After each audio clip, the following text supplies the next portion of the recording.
cybernetic communism conversation. What's going on? Are you gonna stay connected? Welcome back to the cybernetic communism conversation. I'm Yohanan Ben Zion, a voice crying out in the wilderness for technological New Jerusalem, emphasis on the technological. There is no point in discussing something like people's AI takeoff, the buildings of a superintelligence, most particularly a people's superintelligence, and a utopian society in the wake of these kind of intelligence explosion effects. There is no point talking about this if you're going to have institutions that are littered, just littered with bourgeois filth. And religious literalism is such a form of bourgeois filth. It varies in degree of virulence, to be sure. It's not fair to characterize the nationalism of the oppressed people in the same way that you would characterize the nationalism of the oppressor. However, as a general rule, religious literalism is a thing that makes you stupider. It's a thing that makes you accept things like elitism and cruelty. And so there is no such thing as a religious utopia, because that is an oxymoron. The effects of religion are the opposite of producing a utopian society. We live in a time, however, where we have unique revolutionary weapons at our disposal. They're not being used correctly by anyone, but this thing, advanced computing, things like AI agents that can be endlessly replicated, that can approximate human activity, and that can work tirelessly and more precisely than humans, if not overall more strenuously at this time. I think that will change quite quickly. This ability to endlessly replicate AI agents and perhaps to array them in a massified formation being steered by human beings. This is not something that existed in years past.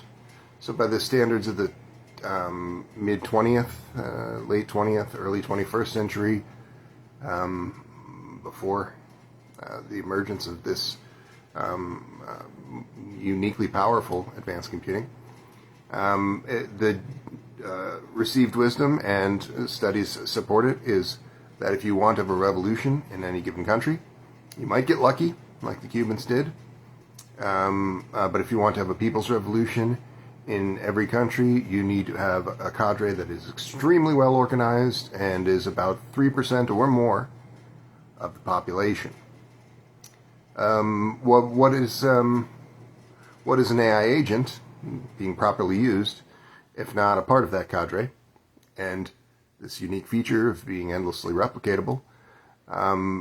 So building something like this thing that I have called the Vanguard network, the form that I've worked on, or any massified form of advanced computing, any true people's superintelligence, whether it derives so much from this specific, there are many subfields of computer science of real interest. However, none of them have developed this specific thing, AI agents, which are open source and can be used in this unique formation. Sorry for the delay there. So a good way of thinking about this AI agent concern, this AI agent development, it would be in terms of the true hive mind and the proxy hive mind.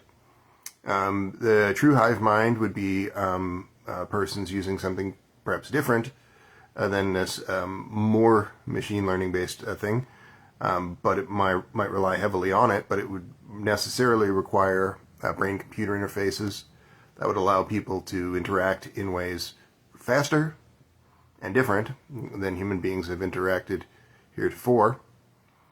So the true hive mind is something that exists in the very, very, very loosest sense of the word.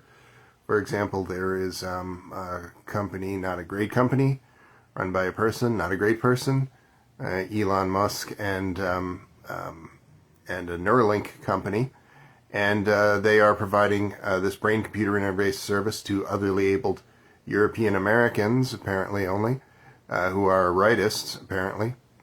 And so there's 3 people who have been in a locked-in state, and or something close to it, severely disabled, and are now able to communicate with one another and others in quite a faster way than they had before. And the mere fact of there being 3 of them being to interact across networks, is suggestive enough of the true hive mind.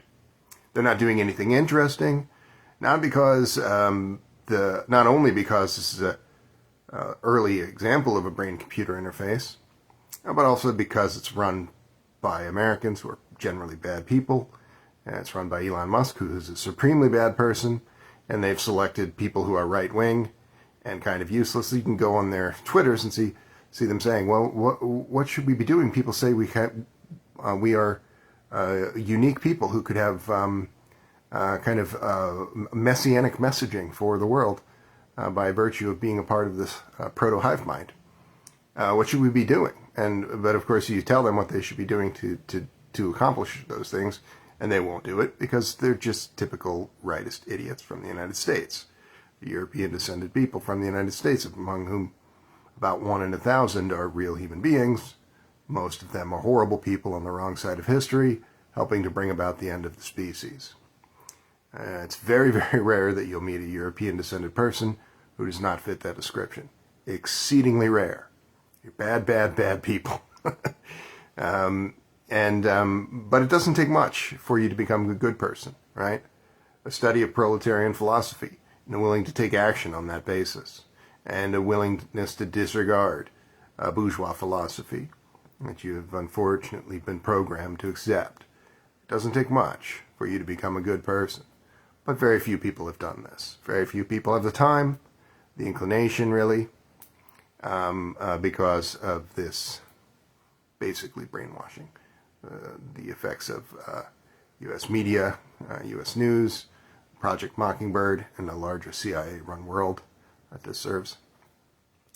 So you have a true hive mind. It's not so hot at this point. It could be extraordinarily powerful. But you have a unique opportunity to build something, a proxy hive mind. So it doesn't really matter. So let's say that these 3 guys weren't just dorks. So let's say that this same thing had happened in the Soviet Union, which still exists. And these are scholarly people attempting to do real work and multiply their efforts by the existence of this true hive mind. And so let's say that they are able to produce many more hours of work than a scholarly person who's not a part of a hive mind. That's pretty impressive.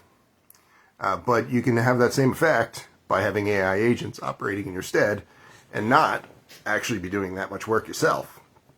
You can have by having some array at present, by having some array of AI agents working in your stead, you can be doing comparable high-level work to what I described in the true hive mind by adding 1 hour to your weekly routine.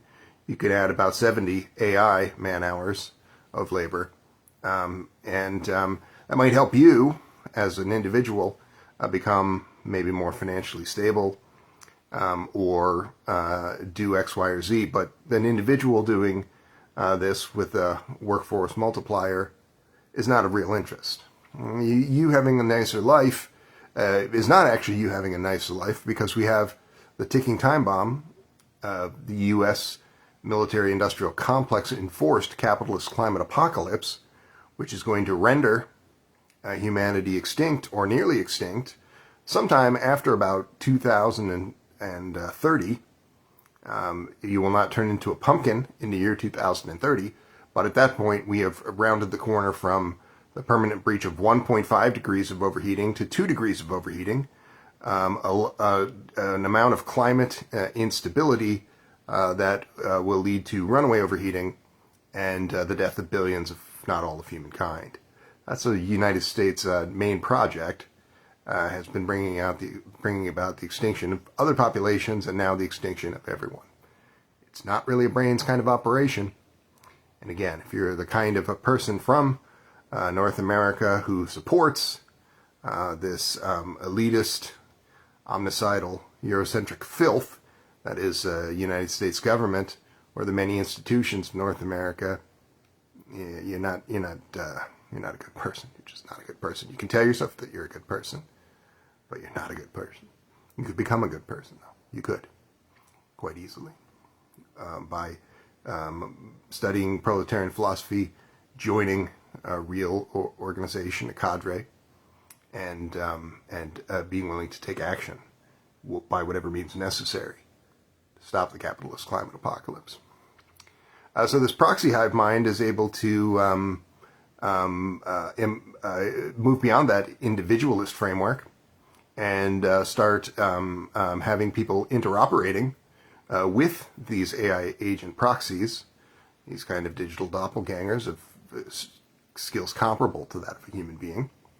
And so with even some small thousands of people working in this way, with a significant workforce multiplier and another multiplier effect of them being working together as a cadre, even some small thousands of people could begin to undertake projects that other organizations historically have not been able to undertake. And in the small millions, even, I think, that would include something like stopping the effects of the climate crisis, which is not something that's going to be done through something like bioremediation or the kind of things that generally people talk about alone.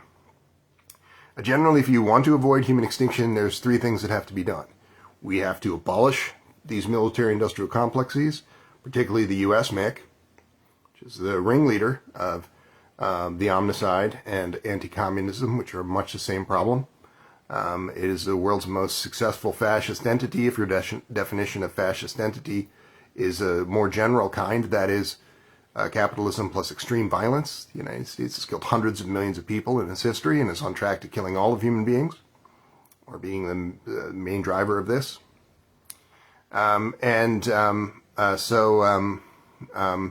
There's no chance for human survival as long as the U.S. government, as you presently understand it, is utterly destroyed. Military-industrial complexes must be removed from the equation. Petrochemical concerns must be removed from the equation overwhelmingly. It might not be possible to remove petrochemical products in toto, but we can remove 95% of the consumer products, 95% of these that would, all the ones that would not cause a massive supply chain collapse in their removal, which is about 95%.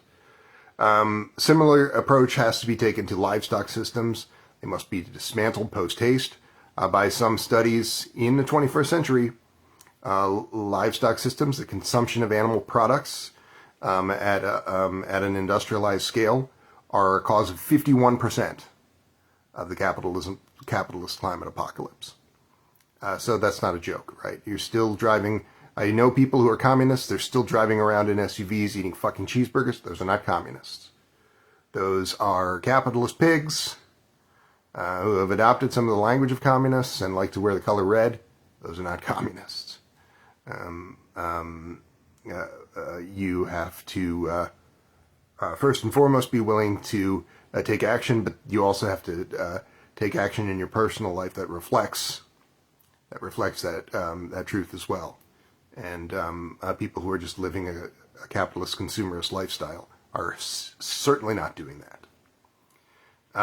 So if these three things are removed, and then further efforts are taken that this proxy hive mind might be capable of undertaking bioremediation more easily than other organizations, such as bioremediation or other more creative efforts that we've not thought of yet. And then that's all well and good, but we have 5 years, right? It's not a time for you to come up with a 20-year plan for bioremediation, but basically, of course, it's much worse than that, because the people who are interested, like I used to have friends in this group called techno-Gaianism, right? They're just doing what Elon Musk became famous for, right? Greenwashing. They're obsessing about a technological solution that does not exist yet, and talking about how it could change things, not talking about how that won't happen in this time frame, and also that what they're really doing is just laundering the general milieu, helping to maintain the current system that wherein petrochemicals concerns just reign supreme, and other omnicidal concerns just reign supreme, and bourgeois governments who exist only to serve those omnicidal forces reign supreme.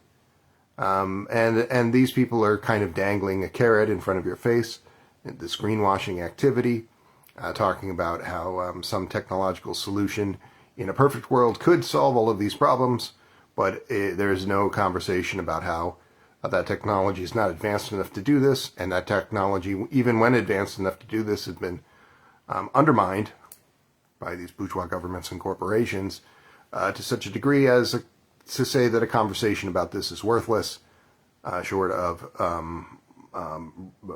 true revolution against those forces first, and then the implementation of those alternatives. You really won't find good people, truly good people among the eco-socialists who are somewhat to the left of these techno-Gaianists, or even the degrowth communists, for much the same reason. There's no awareness of that 5-year ticking clock. There is no willingness to build this cadre. Or if there is, I've read most of the major works of a man named Saito Kohai, one of the preeminent degrowth communists. He's an incredibly learned man, just much more about proletarian philosophy than I do, but I'm not sure that really matters that much, because overall, what he is advocating for is something that is just a recipe for human extinction. That is a solution that takes longer to solve the problem than we have.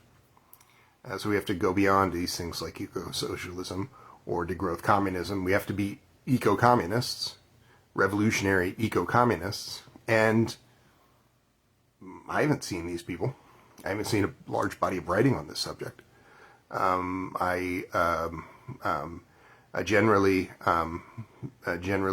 this formation just doesn't really exist. Just like the cybernetic communist set of philosophies and organizations that I've tried to promote, these two things most crucial to human beings surviving this precarious 21st century, this eco-communist philosophy that I've described, a revolutionary eco-communist philosophy, and this insurgent type cybernetic communist formation that I've described, such as a vanguard network. These things just are not even things that people seem to be capable of discussing. They're too much stuck in either some partial bourgeois mindset, or stuck in a 20th century revolutionary mindset rather than a 21st century revolutionary mindset. And I don't think you need an awful lot more explanation to understand why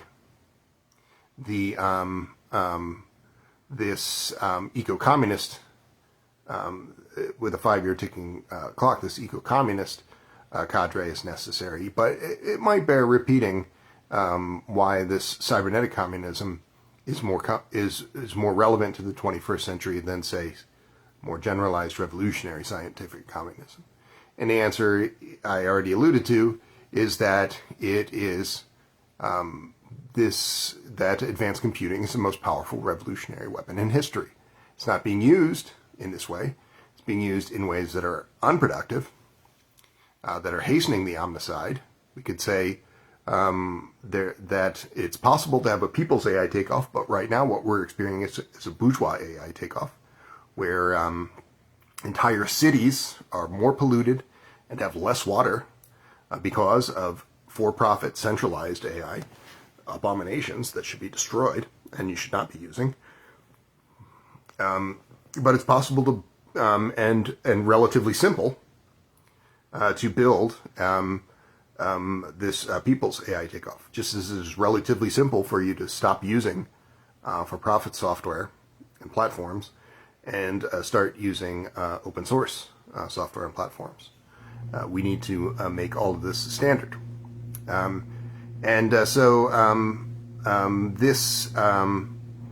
This simple statement that advanced computing is capable of this massified workforce multiplication is the most revolutionary weapon in history. This should guide your thinking from being a scientific communist, mere scientific communist by the standard of decades past, to being a person living in this world where advanced computing can now produce things like AI agents that can be endlessly replicated and can be used to build something like the people's superintelligence, something which would be necessarily have to be steered by human beings right now. But even if that weren't the case in some number of years, where even if it were possible for that thing to become a superintelligence unto itself, why would you want that? Why would you not want to have human beings steering it? You need to kind of have a sort of conceit there that no matter how autonomous these systems become, that human beings are still compelled to participate in this in this highly representative way. The Vanguard network is, as I have worked on it, is not very different from software platforms like MetaGPT or AutoGen. These are things specifically for multi-agent systems using AI assistants and agents. So the difference here then is how many people are involved and what it's being used for. MetaGPT is used for small teams to use AI agents to make games and software. That's of interest, all right, but unless that software is pretty particularly of the revolutionary kind that I've described, it's not of real interest, right? Oh, I made the best software. Everybody's going to love it. But unfortunately, now the human race is extinct, so it's as if all of my effort was for naught. That's mostly what people are doing right now in the world. Everybody. If you're a fucking taxpayer in the United States, no, you're not a taxpayer, right? You're a climate war criminal, right? You think that you're a taxpayer. You think, well, what a great job I've done. I've been recycling all of this plastic that I use. I've changed my front lawn from grass to stones. I drive an electric vehicle or this or that. I've done such good things. It's not enough, right? We're still on a speed run to human extinction, and drastic measures must be taken. Desperate times call for desperate measures. This was mostly the genesis of my thinking about this thing, an applied cybernetic communism, because eco-communism is not any real great mental leap quantum leap on my part that's been done in talking about applied cybernetic communism. All of these essential ideas had been described by 1991 by people like Cockshott and Cottrell, Paul Cockshott, and many others who'd written similar works on things like technological planned economies and things. But what has happened in the years since the OGOSH of the USSR writings, or the Cybersyn project of Allende's Chile, which was cut short by U.S. fascism, or the theoretical works of others like Cockshott and Cottrell. What's happened since is, of course, this thing that was kind of a surprise around the end of 2022 or into 2023, people started to realize that these writing assistants were capable of doing better reasoning and writing than had been predicted once these large language models grew to a certain size. So just by building them larger and larger, They were becoming more human-like in their ability to do certain kinds of work. And now they've become more human-like to the point where if you're a programmer, you can work with a variety of different things that push up to the level of being an AI agent right now. And if you're interested in AI agents in other contexts, you can be using them for other computer-y kind of things, not specific to software development, but kind of tending to be in a similar vein.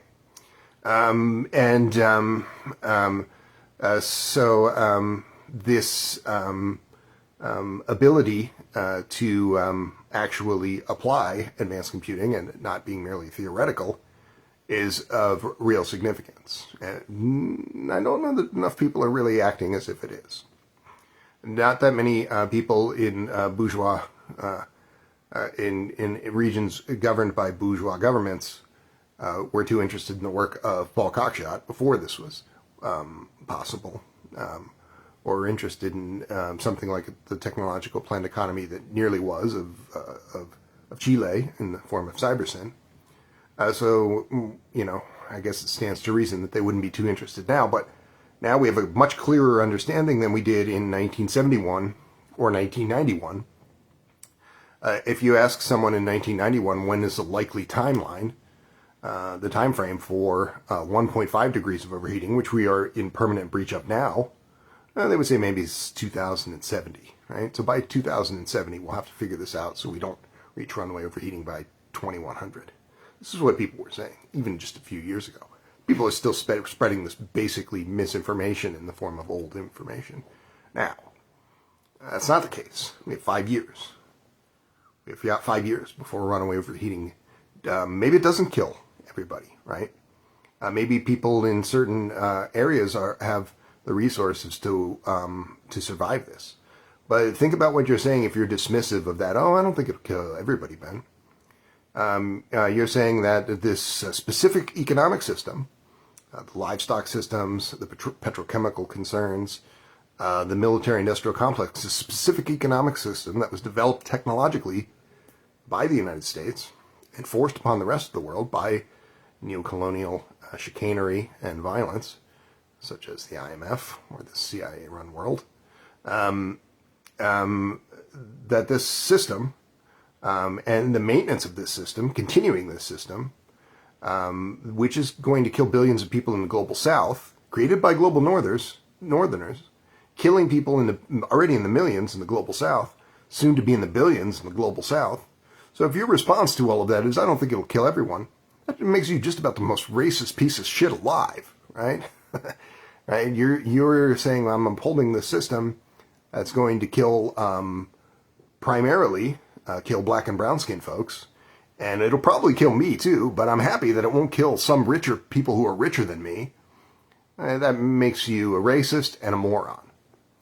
But that's the situation, right? After 2030, if we don't stop these effects, it's, you know, the global southerner is playing Russian roulette with 5 bullets in the chamber, so a 1 in 6 chance of not dying. The global northerner, well, he's only playing Russian roulette with 4 bullets out of 6. So he's got a good 2 in 3 chance of dying. That's a great chance, right?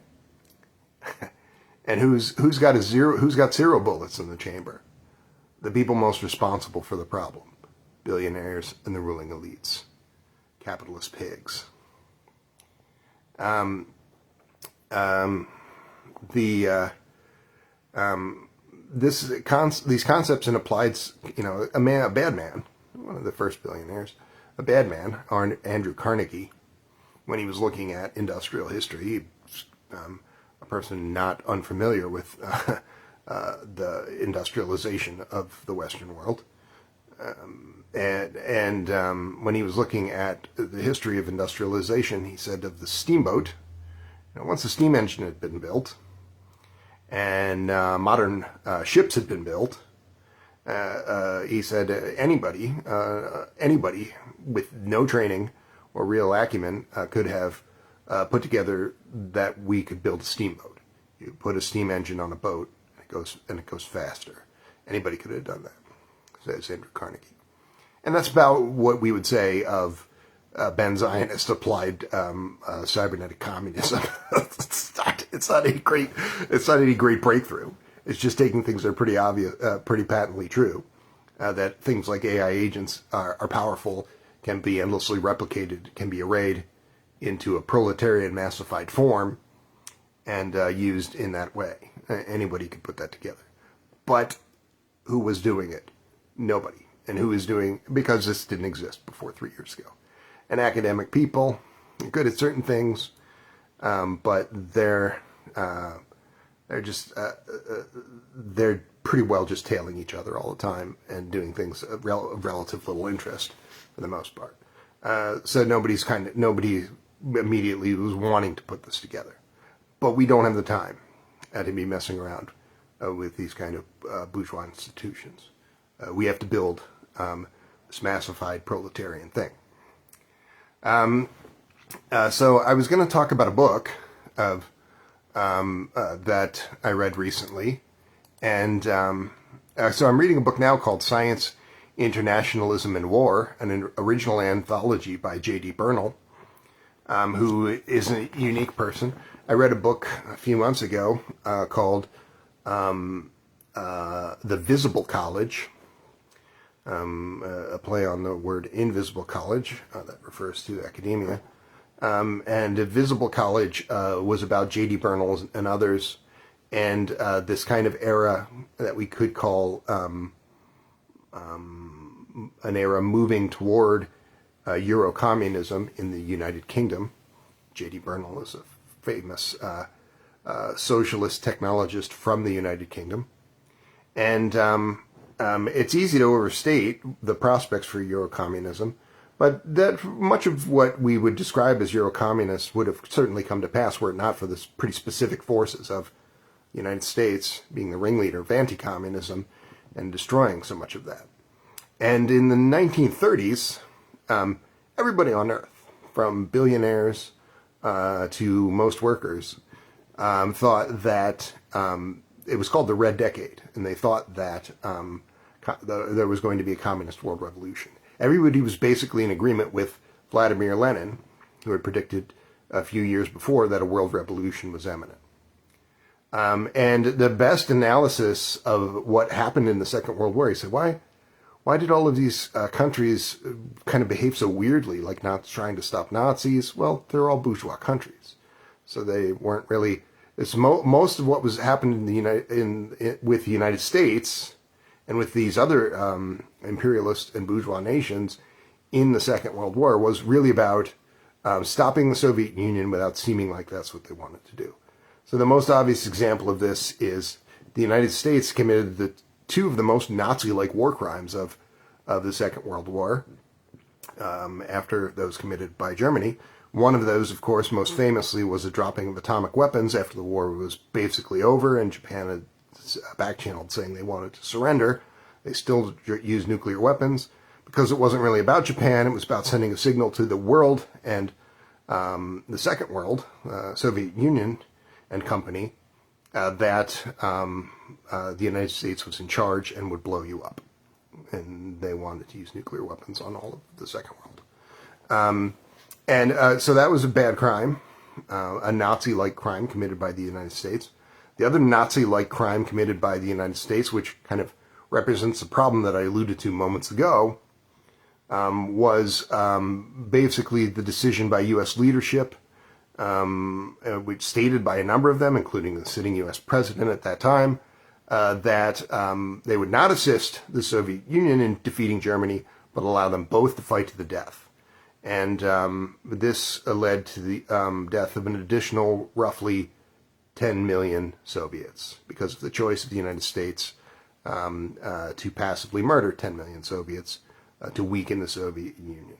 So about 25 million Soviets died in this war.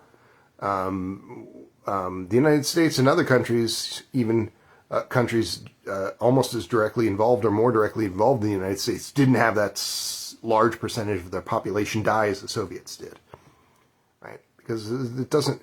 It's the same thing about the First World War, which was also an anti-communist, just bourgeois. The main thing you need to understand about bourgeois leadership and bourgeois nation states themselves is that they are sadistic psychopaths.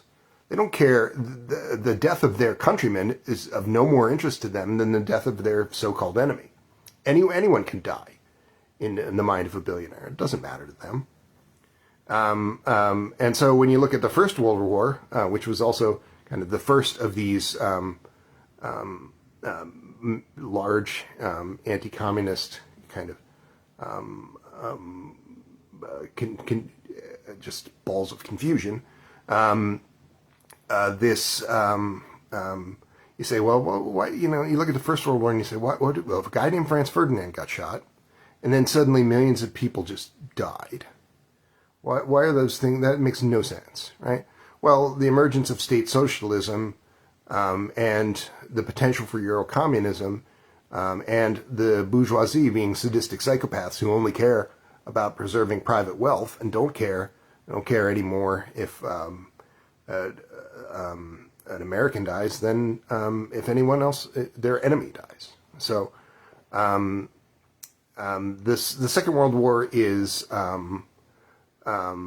generally, there's not even the recognition of the Soviet Union's role in the Western imagination, particularly the American imagination, in defeating the Germans. And there's not an acknowledgement of this effect, the fact that the bourgeoisie are lunatics who just kill anyone, just kill everyone, in the case of the omnicide now, right?